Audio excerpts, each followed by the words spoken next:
everybody, it's Lisa here from Rocco Baby Crochet. A huge welcome back to all my returning viewers and subscribers. Lovely to have you here, and a huge welcome to anybody who's just found the channel for the first time. I just wanted to do this really quick stitch tutorial for you, and this stitch here is called the Zigzag Spike Puff Stitch, and it's a beautiful stitch. It's really easy to do once you get into the swing of it. It's only a 2-row repeat. It does make a really thick fabric, and it's the same on both sides. Sorry, I've not tied in my loose ends here, but it is exactly the same on both sides. It's a great stitch perhaps if you wanted to be making some pot holders or some cup cozies or something like that. It is a bit of a yarn eater because it's a puff stitch, so be aware of that before you start your project, that you will go through a lot of yarn with this one, but it is lots of fun to make. If you enjoy these tutorials and patterns that I release, please don't forget to subscribe. It will mean that you won't miss out on my next tutorial or free pattern, and it also supports Rocco Baby Crochet as well. So grab your hooks, grab a cuppa, grab your yarn, and let's learn this stitch together.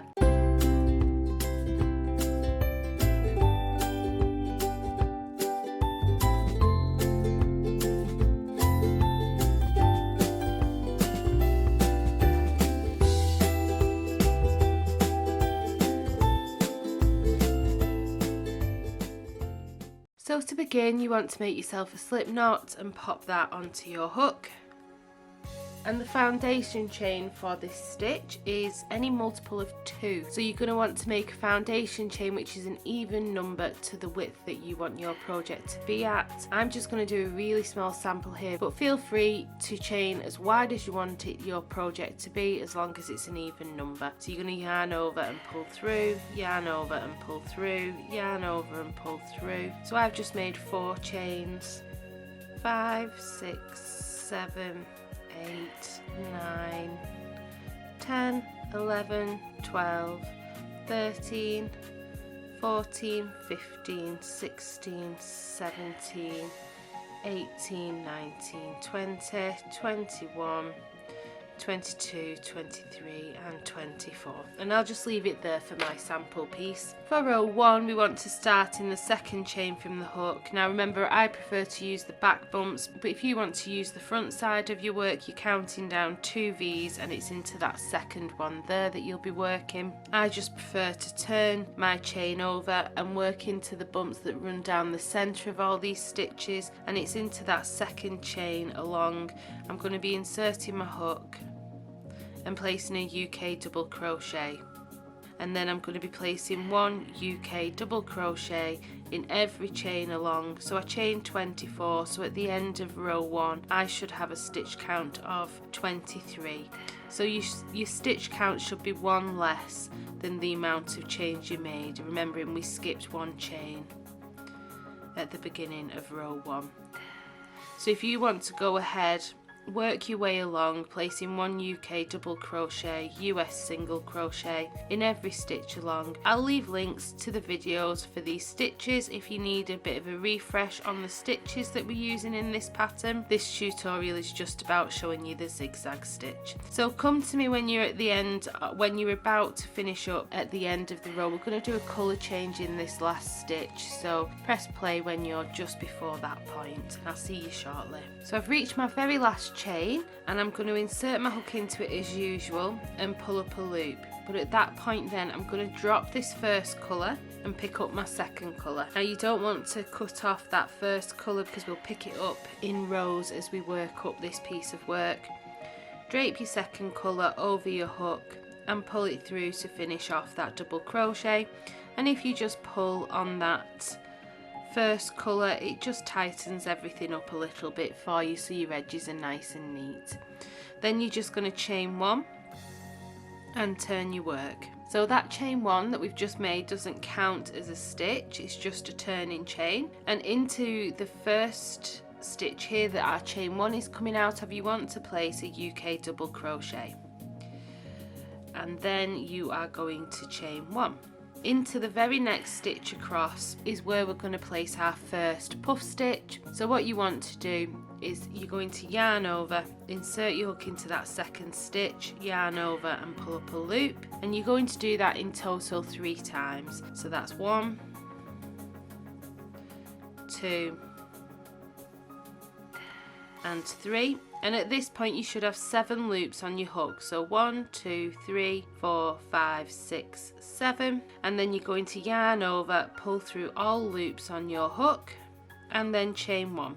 And that chain 1 is really important to keep your puff stitch all together. Then you're going to skip a stitch, and into the next stitch along you're going to place another puff stitch. So yarning over, insert your hook and pulling up a loop, in total 3 times. 2 and 3, yarn over, pull through all loops on your hook and chain 1 just to secure your puff. Skip a stitch, and into the next stitch along place another puff stitch. So yarning over, insert your hook into that second stitch along and pull up a loop, in total 3 times. So there's 1, 2, 3. So you'll always have 7 loops on your hook. Yarning over, pull through all loops on your hook and chain 1 to secure. Skip a stitch, puff stitch into the next one. So yarning over, pulling up a loop 3 times. 2 and 3. So I've got 7 loops on my hook, yarn over, pull through all loops and chain 1 to secure. So for row 2 you're just going to repeat that all the way along. So I'll meet you when I'm coming up to the end of my row. So you're going to be skipping a stitch, placing a puff stitch, skipping a stitch, placing a puff stitch, and I'll see you when you're ready to move up to row 3. So I've just placed my last puff stitch and I've chained 1, and I've got my last stitch to work into, and I'm going to make a double crochet there. So I'm going to insert my hook and pull up a loop, but I'm going to change to my 3rd colour at this point. So I'm going to grab my 3rd colour, drape that over my hook and pull that through. And if you just give a little pull on your ends just to keep that tight, you don't want it over tight so it's changing the shape of your work, but you don't want it too loose either. So you'll chain 1, and again that chain 1 there doesn't count as a stitch, it's just a turning chain, and turn your work. And don't worry about your 2nd colour. Again, similar to the first, we're not going to cut it off, we're going to pick it up in later rows. And into this 1st stitch here we're going to place a UK double crochet and chain 1. And then what we want to do is we're going to skip across to this very first skipped double crochet in row 1. So we're skipping row 2 and we're going down to row 1, and in between these 2 puff stitches you should be able to see a double crochet, and we're going to work a puff stitch into that double crochet there. So you're going to yarn over, insert your hook and pull up a loop, and you're going to do that in total 3 times. 1, 2 and 3. And again you'll have 7 loops on your hook at this point. You'll want to yarn over, pull through all loops on your hook and chain 1 just to secure. And so we're just going to repeat that all the way along. So we're going to skip this puff stitch here and then work our next puff stitch right here into that skip stitch 2 rows below. So for this row it's row 1, and you will yarn over, insert your hook into that skip double crochet and make another puff stitch. So inserting your hook, pulling up a loop 3 times until you've got 7 loops on your hook, yarning over and pulling through all loops on hook, and then chain 1. Skip your puff stitch and work into the skipped double crochet 2 rows below, yarn over, insert your hook and place a puff stitch there. And you'll do that all the way across for row 3. Skipping the puff stitch, working into the skipped double crochet from 2 rows below.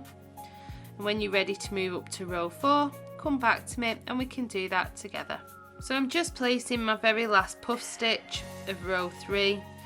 So I need to do my 3 pull throughs, yarn over, pull through all loops on my hook, chain 1, and then we're going to skip the puff stitch and place a UK double crochet in the very last stitch for row 3, and we're going to do a colour change back to our first colour, which you should still have here hanging down below. So insert your hook into that very last stitch, yarn over and pull up a loop, and then drop your 3rd colour and pick up your 1st colour and just pull that through. Don't pull too tightly, or too loosely. You want it to keep the shape so it's not pulling your work out of shape. And then you're going to chain 1 and turn your work. We're all ready to start row 4 now, and I think it's important to mention that row 4 and row 5 are the repeat rows for the remainder of this pattern. So row 4 and 5 is what you'll continue to follow until your project has reached the length you want it to reach. So we've finished making the foundation of the stitch and now we're working our repeat rows. So row 4, our first of our repeat rows, we're going to place a double crochet into this very first stitch here to get us started, and chain 1. And then what we want to do, we're going to skip 2 rows. So we're going here in between our, for me, my red colour, and in between my first double crochet and my puff stitch there was a chain 1, and that's where I'm going to place my first puff stitch. So I'm going to yarn over, drop down and place a puff stitch exactly the same way, inserting my hook and pulling up a loop 3 times till I've got 7 loops on my hook, yarning over, pull through all 7 loops and chain 1. And then we're going to skip this puff stitch, and 2 rows below where my chain 1 is, just before that red puff stitch there, I'm going to place my next puff stitch. So I'm going to yarn over, insert my hook, pulling up a loop, again in total 3 times. So you'll always be placing your puff stitches 2 rows below for the remainder of this pattern, and chaining 1, skipping a puff stitch and working in the next chain 1 space.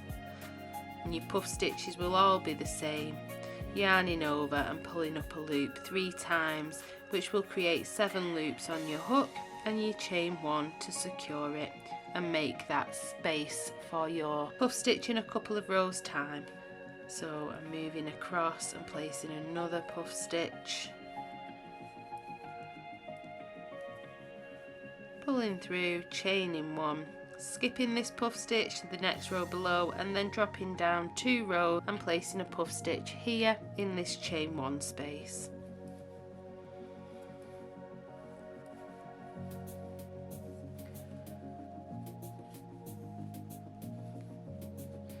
Skipping this puff stitch and working in the chain 1 space 2 rows below and placing another puff stitch. So if you want to work your way across your row, press pause and come back to me when you're ready to move up to row 5, and I'll show you row 5 together.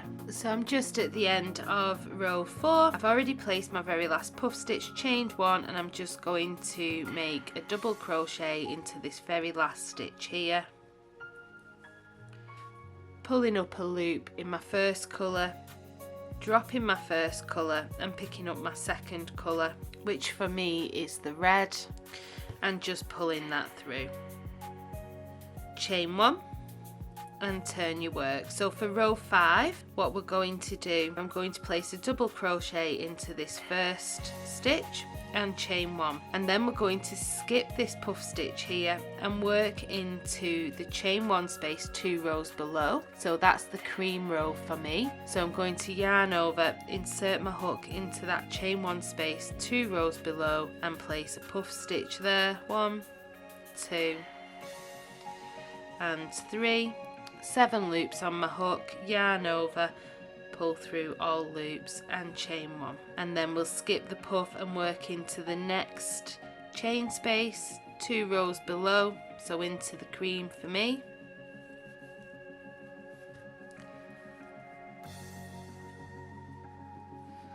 and place my next puff stitch into the next chain space 2 rows below, place another puff stitch. So I think that the main difference here is, if you remember, when you are starting an even numbered row, you're not going to skip a puff, you're going to work directly into that first chain space, and when you work in an odd number row, you're going to skip a puff stitch at the very beginning. And you'll just continue to do that all the way across, placing a puff stitch, skipping a puff stitch and placing a puff stitch in the chain 1 space 2 rows below. So meet me when you're finishing up row 5 and we'll move up to row 6 together. So I've just placed my last puff stitch, chained 1, so this is for row 5, and I'm just going to insert my hook in the double crochet just at the end there and pull up a loop, drop my second colour and pick up my third, and then I'll repeat row 4 again. So I'll chain 1 and turn my work. Like I said, you will just repeat rows 4 and 5 over and over. So the even numbered rows, what you're going to do is place your double crochet, and then you're not going to skip anything and place your first double crochet in the chain space 2 rows below. To know that you're on an even row, your loose end from your foundation chain, if you are right-handed, will be on the right-hand side, and for left-handers that will be the opposite, it will be on the left-hand side. But if you're right-handed, your loose end from your foundation chain will be on the right-hand side when you're on an even row, and when you're on an odd numbered row, it will be on your left hand side. So when you're on an even, you're not going to skip anything, you're going to work a puff stitch directly here into your first chain space, and when you're on an odd numbered row, you'll skip a puff stitch. That's the easiest way I find to remember it. So this video will be time stamped, so feel free to click between rows 4 and 5 if you need a little bit of a recap. It is a bit of a yarn eater, just be aware of that before you start your projects. But I hope you have lots of fun. It's a really easy stitch once you get into the swing of it. I hope you've enjoyed this tutorial. If you have and don't want to miss out on the next tutorial, then please hit the subscribe button below. It would also be great to see you over on the Facebook page, sharing pictures of any makes that you've done recently. We've got a lovely little community growing over there on Facebook. Have lots of fun with this stitch. Take care, have a great week, happy hooking, and I'll see you real soon. Bye!